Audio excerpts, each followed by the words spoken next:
자, 오늘 말씀을 가지고 성령의 충만함으로 진리를 사수합니다라는 제목으로 말씀 나눌게요. 자, 대한민국 남성이라면, 건강한 신체와 건강한 정신을 갖고 있는 대한민국 남성이라면 꼭 가야 하는 곳이 있습니다. 어디죠? 모르나요? 여러분, 기대하지 마세요. 통일 안 돼요. 군대 가야 됩니다, 여러분. 여러분, 군대를 가야 돼요. 여러분들은 아직 군대 안 갔죠? 네, 저쪽 표정이 별로 안 좋네요. 네.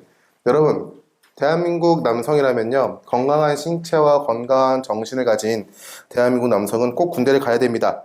앞으로 가야 될 친구들이 많아요. 여기서부터 여기까지. 그 뒤에 앞에도 있네요. 네, 화이팅. 여러분, 통일될 거라고 기대하지만 미안하지만 통일 안 돼요. 통일이 못 됩니다. 그러니까 기대하지 말고 잘 갔다 올 생각부터 하세요. 안타까운 현실이지만 그게 현실이에요. 자, 여러분, 군인들이 경례를 할 때 외치는 구호가 뭔지 알아요? 충성. 맞아요, 충성. 자, 특별히 각 부대마다 가지고 있는 가치관에 따라서 경례의 구호가 좀 달라질 수 있어요. 그런데 대부분은요, 충성이라고 외칩니다. 자, 충성은요, 충심, 충이나 정성된 충이라는 말과, 그리고 정성, 성자나 순수한 마음을 가리키는 성자를 가리켜가지고 이 합성된 말인데, 이게 뭐냐면은 진정으로 우러나오는 정성이라는 의미를 가지고 있어요. 무언가를 이루기 위해 마음에서 진정으로 우러나오는 정성을 의미하는 단어가 바로 충성입니다.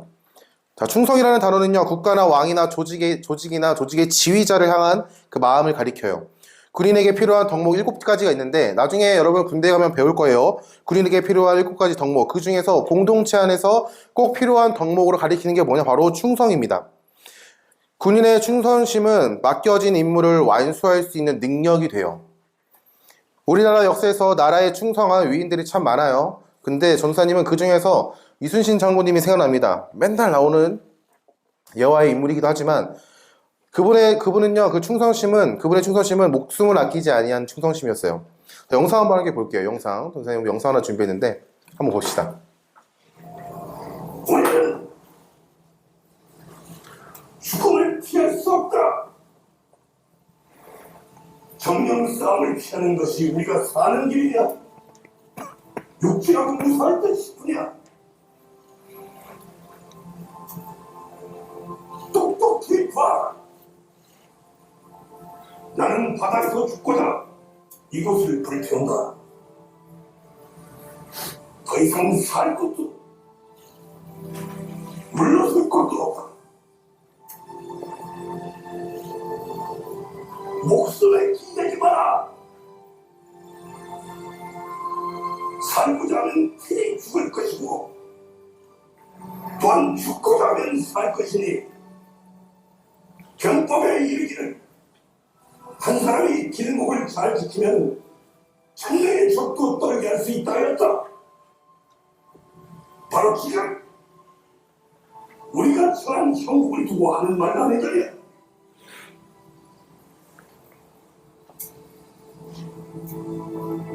네, 여기까지 보도록 하겠습니다. 네, 감사합니다. 자, 여러분, 필사즉생, 필생즉사라는 말 알아요? 필사즉생, 필생즉사. 필사즉생, 필생즉사. 명랑이라는 영화입니다. 필사즉생, 필생즉사. 자, 죽고자 하면 살 것이요, 살고자 하면 죽을 것이다 라는 말이에요. 자, 이순신 장군님께서는요, 국가의 안녕을 위해서 전쟁에 나가기 전에 외쳤어요. 병사들의 사기를 올리기 위해서 외쳤던 그 말 한마디지만, 이순신 장군의 모습을 바라봤을 때 국가를 향한 그 충성심을 바라볼 수 있는, 잘 그려내는 모습인 것 같아요. 자, 이러한 충성심에 대해서 성경에서도 끊임없이 얘기합니다. 여러분 단어를 한번 찾아보세요. 성경에다가 충성이라는 단어를 치시면요, 참 많은 말씀들이 나와요. 성경에서 충성에 대한 대상은요, 하나님과 하나님께서 세우신 지도자나 또한 왕에 대한 충성심을 이야기합니다. 특이하게도 보이지 않는 하나님을 향한 충성심을 이야기하는데, 그 충성심은요, 하나님을 향한 마음, 즉 하나님만을 바라는 마음과 더불어 하나님의 뜻을 바라는 마음을 이야기하고 있어요. 자, 그렇다면 여러분들에게 한번 이야기해주고 싶어요. 여러분들은 하나님께 충성된 자입니까?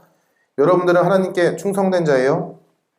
나는 하나님께 충성된 자라고 당당하게 이야기할 수 있는 사람 있나요? 자, 여러분, 성도에게 주어진 그 마음은요, 하나님을 향한 바라는 마음이다. 그 바라는 마음은요, 충성심이라고 할 수 있어요. 그 말씀에 순종하기에 힘쓰는 그 마음. 자, 그렇다면 우리는 고민해 봐야 돼요. 내가 정말 하나님께 충성된 자로서 살아가고 있는가에 대해서 말이죠.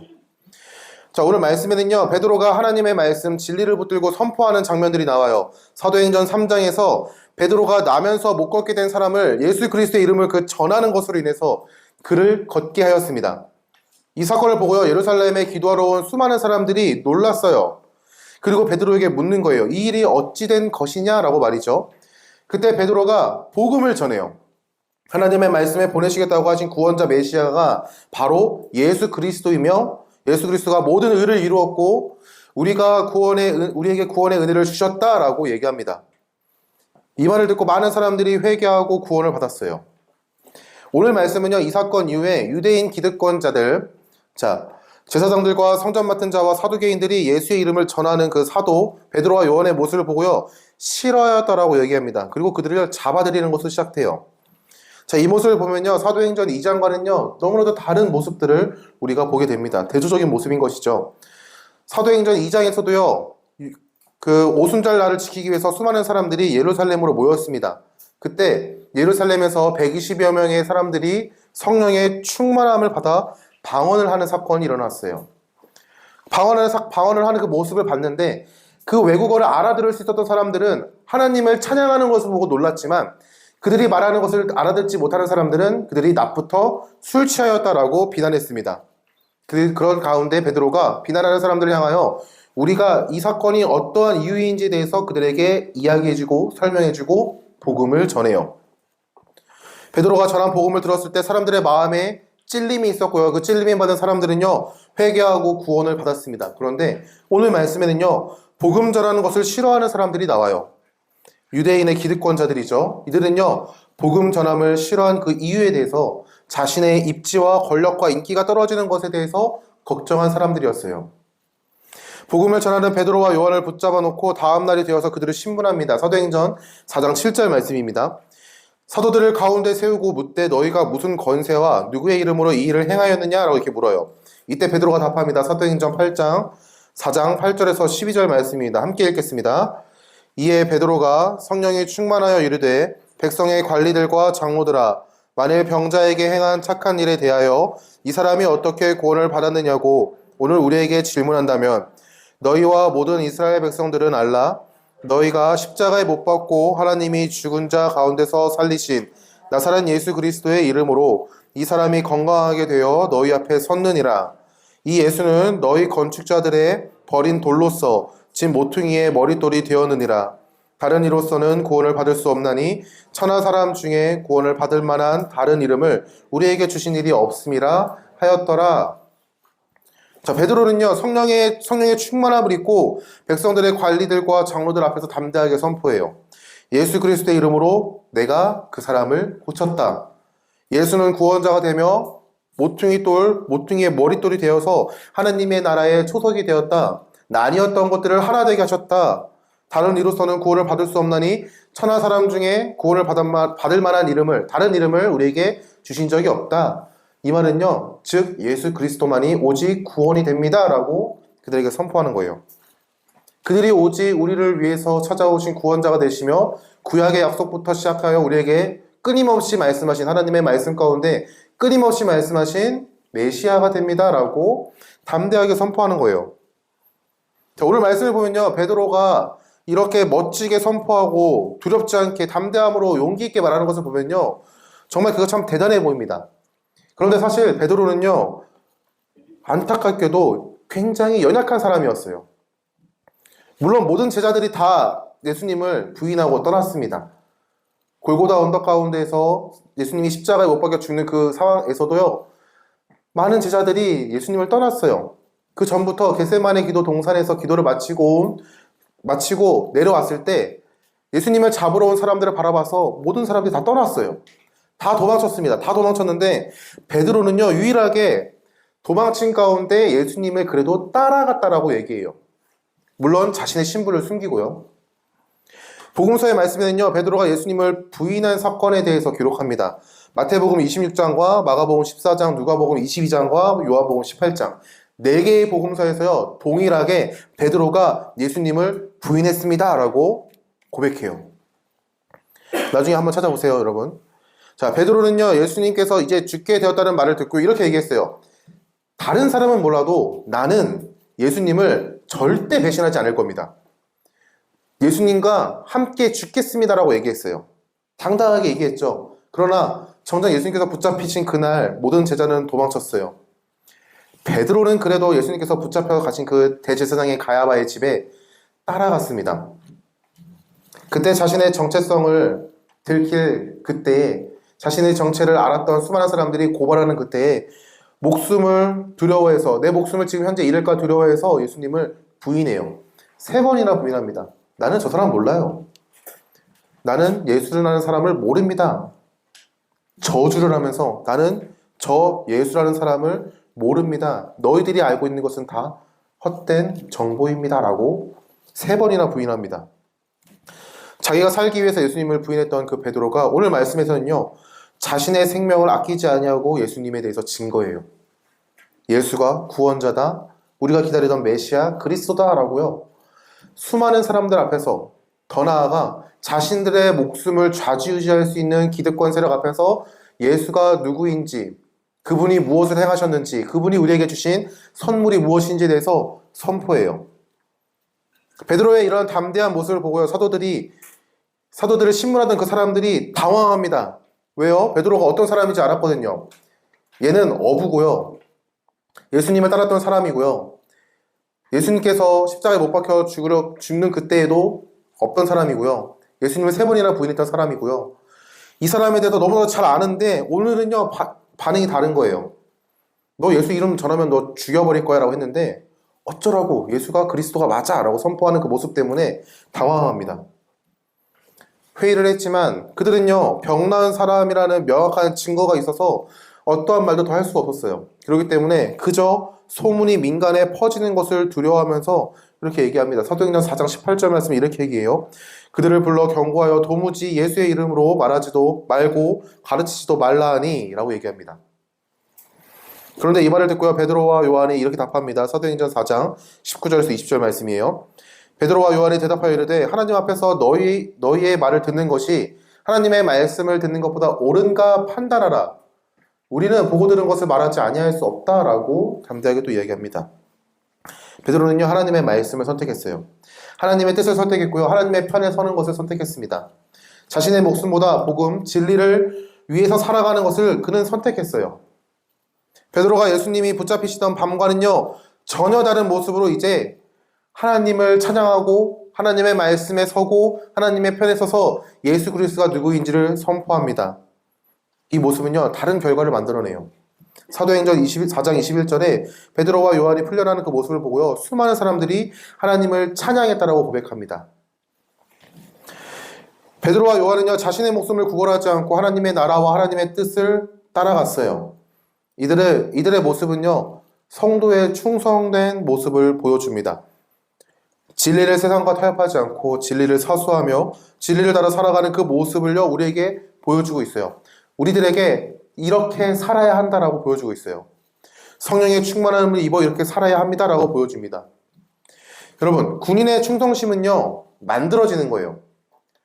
태어날 때부터 나는 군인이라고 해가지고 태어나는 남자애들 한 명도 없습니다. 군대 가는 거 아싸 놀러 간다 하고 지구에 가는 친구도 한 명도 없어요. 다 도살장에 끌려가는 양처럼요 어떻게든 가기 싫어가지고 버티다가 결국엔 갑니다. 왜요? 안 갈 수가 없으니까. 기뻐하는 마음으로 가는 친구들이 없어요. 대부분 남자가 그래요. 여러분, 군인의 충성심은요 만들어지는 거예요. 자, 우리 여러분들은 군대랑 전혀 상관없는 삶을 살고 있으니까 이 얘기해 줄게요. 여러분, 군대에 바로 가면요 이등병 계급장을요 달 수 없습니다. 여러분들은요 계급장이 없고요 그저 번호로 불려지는 인생을 살아가요. 언제 동안? 6주 동안. 6주 동안 여러분들이 훈련을 받아요. 우리 남자친구들 등산님이 말했던 게 현실이 될 겁니다. 예언하는 거예요. 미안해요. 자, 군인의 모습으로서 탈바꿈합니다. 내 삶도 내 모습도 내 습관도, 내 정신적인 상태도, 내 육체적인 컨디션도 전부 다 군인으로서 적합한 사람이 되기 위해서 계속해서 습관을 들여요. 정신교육도 받아요, 여러분. 세뇌는 아니지만 정신교육을 계속 받습니다. 이 과정을 통과할 때 조직에 충성하는 한 군인이 만들어져요. 여러분, 군인은요, 만들어지는 존재예요. 여러분, 이처럼 성도의 충성심, 하나님 나라와 하나님의 뜻을 우선시하고 그것을 선택하고 하나님의 말씀에 순종하는 삶을 살아가는 그 성도는요, 만들어지는 삶입니다. 가장 먼저는 은혜로 우리가 하나님의 자녀된 것을 깨달을 때, 선포할 때 그것이 시작돼요. 그러나 우리가 하나님의 자녀로서 하나님을 향한 충성심, 사랑의 마음을 길러가는 것은요, 성령의 충만함을 입을 때부터만 가능합니다. 내가 진리 안에 설 수 있는 것은요, 하나님의 말씀을 선택하고 하나님의 말씀을 따라 살아가는 그 모습은요, 내가 예수 그리스도로 구원받은 성도임을 깨닫고 성도임을 알았을 때 그때부터 가능한 것이 아니에요. 성령의 충만함을 받아야 돼요. 갓난아기가 바로 일어나서 뛰지 못하는 것처럼 우리는요, 시간을 들여야 되고 훈련을 해야 되고 그 과정들을 지나가야 돼요. 그 과정 가운데 뛸 수 있는 다리에 근육이 붙는 것처럼 우리가 성령의 충만함을 입을 때 하나님의 나라를 선택하고 하나님의 말씀을 따라 살아가는 그러한 충성된 삶을 살 수 있다는 거예요. 자, 성령의 충만함은 예수 그리스도의 은혜 안에서 나를 향한 하나님의 사랑과 은혜를 더욱더 깊게 하고요, 그것에 대한 믿음을요 더욱더 크게 합니다. 더욱 예수 그리스도의 행한 일을 믿으며 내 안에서 역사하시는 하나님의 놀라우신 은혜를 따라서 내 안의 연약함을 바라보지 않아요. 오히려 하나님을 더욱더 크게 바라봅니다. 그리고 하나님의 말씀에 순종함으로 살아가는 삶을 이루고, 이러한 삶은요, 베드로가 고백했던 것처럼 우리는 보고 들은 것을 말하지 아니할 수 없다. 이처럼 우리가 보고 들은 것들, 아는 것들을 믿음으로 반응하는 삶을 살아가게 됩니다. 자, 성령의 충만함요, 그저 가만히 있는다고 이룰 수 있는 것이 아니에요. 여러분, 노력해야 돼요. 성령의 충만함을 잊기 위해서는요, 여러분들이 해야 하는 일들이 있습니다. 그저 그냥 막 부어주시는 거 아니에요. 성령의 충만함을 이루는 방법은요, 가장 먼저는 끊임없이 자신의 정체성을 선포하는 거예요. 성도의 삶 가운데 찾아오는 가장 큰 방해는요, 우리의 정체성을 흔드는 말과 주장과 상황과 환경입니다. 나의 연약함을 바라보면서 우리가 하나님의 자녀라는 사실을 계속해서 흔들어요. 상황과 환경이 내가 어떠한 존재인지를 계속해서 의심하게 합니다. 나의 감정을 따라서 우리는 내가 어떠한 존재인지를 끊임없이 잊게 해요. 그렇기 때문에 우리는 끊임없이 내가 어떠한 존재인지를 선포해야 돼요. 수많은 사람들이 세상의 논리를 가지고 여러분들을요, 흔들 거예요. 수많은 상황과 환경이 세상의 가치관을 가지고 여러분들을 흔들 겁니다. 그리고 수많은 상황과 환경이 여러분들의 연약한 모습을 들추면서 여러분들이 하나님의 자녀가 아니라고 계속해서 주장할 거예요. 너가 어떻게 그렇게 살아가는데 하나님의 자녀야? 라고 흔들 겁니다. 정체성을. 여러분, 그 가운데 우리는 선포할 줄 알아야 돼요. 전도사님이 자주 하는 게 있어요. 전도사님도 자주 흔들리는 사람입니다. 내가 어떠한 존재인지, 성도이고 하나님의 말씀을 전하는 사람임을 알지만 상황이 갑작스럽게 다가오거나 전도사님이 예기치 못한 상황이 다가오거나 때로는 감정이 휘둘리는 그때 항상 이렇게 선포해요. 어쩌라고. 전도사님 그렇게 선포하는 거예요. 나를 막 흔드는 그 상황 가운데서 전도사님이 할 수 있는 말은요, 그래서 어쩌라고. 나는 하나님의 자녀야. 그래서 어쩌라고. 나는 하나님 나라의 백성이야. 상황과 환경이 나를 흔들 때마다 전도사님이 이렇게 선포해요. 그래서 어쩌라고. 나는 예수 그리스도의 몸된 교회의 성도야. 라고 말이죠. 여러분 선포할 수 있어야 돼요. 여러분이 예수 그리스도를 믿는 성도라면요, 그리스도의 은혜로 구원을 받은 성도라고 여러분의 마음 가운데 믿음으로 고백한다면요, 여러분을 뒤흔드는 그 상황 가운데 여러분 선포하십시오. 내가 어떤 존재인지. 하나님은요, 여러분들의 모습을 보고 얘가 내 자녀야 라고 얘기하시지 않으세요. 여러분들이 공부를 못하는 모습을 보고요, 얘는 좀,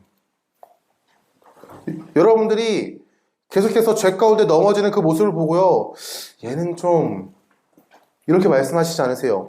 그 넘어지는 그 가운데서도 하나님을 바라고 하나님께 나는 하나님의 자녀입니다라고 선포하면요, 여러분, 하나님께서는요, 그 가운데 여러분들의 마음에 평강을 주시고 위로를 주세요. 그리고 죄를 이길 수 있는 능력을 주세요. 여러분 기억할 수 있게 바랍니다. 여러분 정체성을 선포하세요. 끊임없이 선포하세요. 그 정체성의 선포는요, 여러분들의 믿음을요 굳게 세우는 선포가 될 것입니다. 두 번째로는요, 말씀과 기도의 삶을 살아가야 돼요. 베드로가 보고 들은 것을 말하지 아니할 수 없다라고 말합니다. 이들이 보고 들은 것은요, 예수 그리스도이며 예수 그리스도께서 하신 말씀이에요. 우리도 하나님의 말씀을 보고 듣고 읽고 묵상함으로써 우리 마음 가운데 믿음을 키워나가야 해요. 말씀이 쌓이면 쌓일수록 우리의 마음 가운데 믿음이 쌓입니다. 말씀을 쌓는 것과 동시에 뭐가 필요하냐? 기도가 필요해요. 머리에 지식을 넣는 것만으로서 끝내는 것이 아니라 하나님과 소통을 이루어야 합니다. 여러분 한번 생각해 보세요. 여러분 좋아하는 사람이 있다고 가정해 봅시다. 여러분이 좋아하는 사람이 있어요. 그 사람을 멀리서 프로필만 보고서 와 역시 이런 사람이야, 완벽해, 너무 좋아 라고만 끝내나요? 아니면 그 사람과 이야기하고자 노력하나요? 아직 좋아하는 사람이 없을 수는 있지만 여러분 좋아하는 사람이 생기면요 어떻게든 말 한마디 섞어보려고 노력하고요, 어떻게든 그냥 어떻게든 한번 엮이려고 해요. 응? 뭔가 말 한마디로 섞이고 같은 공간에 한번 있어 보려고 하고 그냥 네 그래요. 뭐 해봤어야 알지. 애들이 공감이 안 되네. 자, 아이돌 한번 생각해봅시다. 아이돌. 여러분 아이돌이 있어요. 그 아이돌 그저 멀리서 바라보기만 합니까? 진짜 좋아하면요 찾으러 갑니다.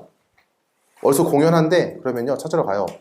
그리고 그 사람의 모습을 보면서 환호합니다.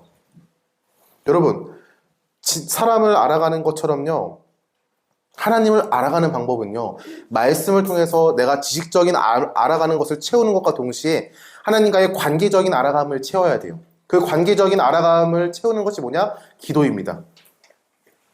내가 머리로만 아는 지식으로 끝나면요 평생 하나님이 그냥 머리로만 아는 지식으로만 끝나요. 그러나 기도함으로써 하나님과 대화를 나눌 때 그 하나님이 단순하게 머리로만 아는 그분이 아니라 내 삶에 역사하신 하나님으로 드러난다는 것이죠. 대화를 나누고 감정을 나누고 생각을 나누는 것이 바로 기도예요. 하나님과 소통하는 것이 기도입니다. 말씀을 통해서 알았던 2D 하나님께서 기도를 함으로써 3D가 되는 거예요. 입체적으로 더욱더 선명하게 어떠한 분인지를요 밝히 보게 되는 겁니다. 말씀과 기도의 삶을 살아가야 돼요. 그래서 교회에서 끊임없이 이야기하는 것이 뭐냐? 말씀을 읽어라. 기도해야 합니다. 왜요? 그게 성도가 더욱더 믿음이 자라나고 성령의 충만함을 입고 하나님의 나라에서 즐기고 기뻐하며 살아가는 것에 있어서 필수적인 베이스이기 때문이에요. 더욱 선명하고 더 입체적으로 하나님을 알아갈 수 있기를 여러분 소망합니다. 말씀을 읽고 기도하는 그 과정 가운데 여러분 믿음이 자라날 거예요. 지금은 몰라요. 내 믿음이 왜 자라나는 것지 않지라고 생각하지만 여러분 아니요. 때가 됐을 때 여러분 내가 지금까지 말씀을 읽었고 기도했던 그 습관들이 정작 중요한 그때의 능력을 발휘해요. 베드로와 요한이 하나님의 말씀을 선택했던 것처럼 내가 그때 가서 하나님의 말씀을 선택해요. 하나님의 뜻을 선택하고 하나님을 선택합니다. 자, 여러분 마지막으로 세 번째는요. 예배의 자리를 사모할 수 있길 바라요. 예배의 자리를 사모한다는 것은 하나님 앞에 나아가 공동체 안에서 하나님을 찬양하고 하나님의 말씀을 듣는 것을 얘기합니다. 더 나아가 공동체 안에서 하나님께서 허락하신 관계와 삶을 살아내는 것을 이야기해요. 이러한 삶은요, 자기중심적인 모습을 내려놓고 하나님의 뜻을 따라가는 연단의 과정입니다. 나 혼자 하나님을 믿고 나 혼자 살아가면요, 누군가의 관계적인 문제가 없어요. 왜요? 만나는 사람이 있어야 관계적인 문제가 있죠. 하지만 교회 공동체 안에 있을 때 만남의 그 과정 가운데 관계적인 문제가 찾아옵니다. 사람들이 모이는 곳이기 때문에 그래요. 완벽한 존재들이 모이는 곳이면 문제가 없겠죠. 다 연약한 존재들이 모이는 곳이니까 문제가 생겨요. 안 생기는 게 더 이상한 거예요, 여러분. 안 생기는 거는요, 둘 중 하나입니다. 내가 여기에 소속되어 있지 않거나 내가 이 사람들과 관계를 맺고 있지 않거나. 여러분, 예배 자리 가운데 나아오십시오. 나아오셔가지고 그 안에서 하나님께서 허락하신 공동체 안에서 한번 살아보세요. 문제가 있을 수 있어요. 그러나 그 문제를 하나님과 함께 해결해 나아가 보세요. 이 모든 것들이 연단의 과정입니다. 여러분들을요, 하나님 나라와 하나님의 뜻을 위해서 사용하시기 위한 준비되어지는 과정이에요. 그리고 하나님 안에서 기뻐하고 하나님 안에서 나를 죽이고 예수 그리스도만이 드러나는 것을 연습하는 그때 하나님의 사랑으로 누군가를 섬기고 품어 하나님께서 허락하신 곳에 나아가 하나님께서 허락하신 그 가운데 우리가 쓰임받는 그 준비된 과정이라는 것이죠. 여러분 혹시 이러한 친구 있나요? 교회 오는 거 너무 힘들다. 단순히 내 삶이 피곤해서가 아니라 아침에 9시 반 예배가 있어서가 아니라 거리가 멀어서가 아니라 혹시나 뭐 관계적인 이유 때문이나 혹시나 전도사님이 싫어서나 갑자기 슬퍼지네요. 그런 친구들이 있나요? 그렇다면요 여러분 하나하나씩 풀어갈 수 있길 바라요. 하나님께서는요 준비하고 계세요. 그 문제를 해결할 준비를 하고 계세요. 스탠바이를 하고 계세요. 여러분들이 간구하지 않으니까 하나님이 역사를 못 하시는 거예요. 일하시지 못해요. 일하시지 못한다기보다는 일하시지 않는다라는 표현이 더 맞을 수 있을 것 같아요. 이 과정을 통해서 우리는요 성령의 충만함을 간구하게 되고요 성령의 충만함을 입습니다. 그리고 성령의 충만함을 입어서 우리는요 이제 교회가 아니라 세상으로 나아가요. 하나님께서 보내신 그곳으로 나아갑니다. 학교, 학원, 가정, 여러분들이 가는 그곳 가운데 하나님의 나라를 증거하고 선포하는 자로서 보내시는 거예요. 사랑하는 청소년부 여러분, 성령의 충만함을 받지 않고는요 절대로 진리를 굳게 잡을 수가 없습니다.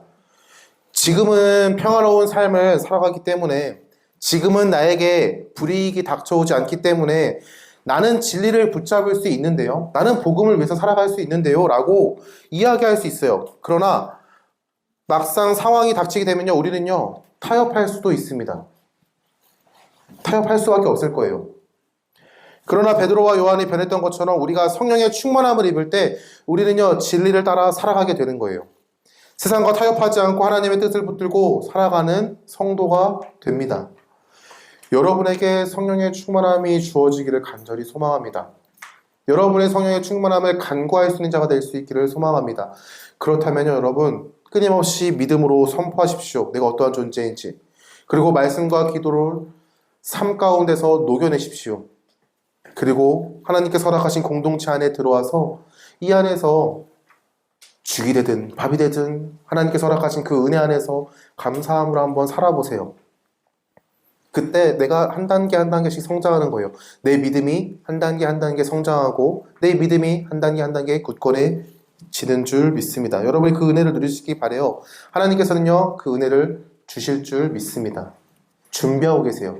그 은혜를 부어주시려고.